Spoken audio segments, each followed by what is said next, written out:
ഇന്ന് നമ്മൾ വായിക്കാൻ പോകുന്നത് പ്രഭാഷകൻ്റെ പുസ്തകത്തിൽ നിന്നാണ്. പ്രഭാഷകൻ 5. സമ്പത്തിൽ ഗർവ് അരുത്, സമ്പത്തിൽ ആശ്രയിക്കരുത്, എനിക്ക് മതിയാവോളമുണ്ടെന്ന് മേനി പറയുകയും അരുത്.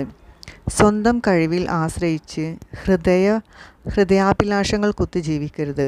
ആരുണ്ട് എന്നെ നിയന്ത്രിക്കാൻ എന്ന് പറയരുത്. കർത്താവ് നിന്നെ ശിക്ഷിക്കും, തീർച്ച. പാപം ചെയ്തിട്ട് എനിക്ക് എന്തു സംഭവിച്ചു എന്ന് പറയരുത്. കർത്യകോപം സാവധാനമേ വരൂ. ക്ഷമിക്കുമെന്നോർത്തു വീണ്ടും വീണ്ടും പാപം ചെയ്യരുത്. അവിടുത്തെ കാരുണ്യം നിസ്സീമമാണ്. അവിടുന്ന് എൻ്റെ എണ്ണമറ്റ പാപങ്ങൾ ക്ഷമിക്കുമെന്ന് പറയരുത്.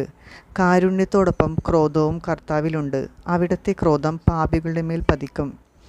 കർത്താവിങ്കിലേക്ക് തിരിയാൻ വൈകരുത്. നാളെ എന്ന് നീട്ടിവെക്കുകയും അരുത്. അവിടുത്തെ ക്രോധം അവിചാരിതമായി ഉണരുകയും ആ ശിക്ഷയിൽ നീ നശിക്കുകയും ചെയ്യും. വ്യാജം കൊണ്ട് നേടിയ ധനത്തിൽ ആശ്രയിക്കരുത്. ആപത്തിൽ അത് ഉപകരിക്കുകയുമില്ല. ദൈവവചനമാണ് നാം കേട്ടത്. നമുക്ക് ദൈവത്തെ സ്തുതിക്കാം.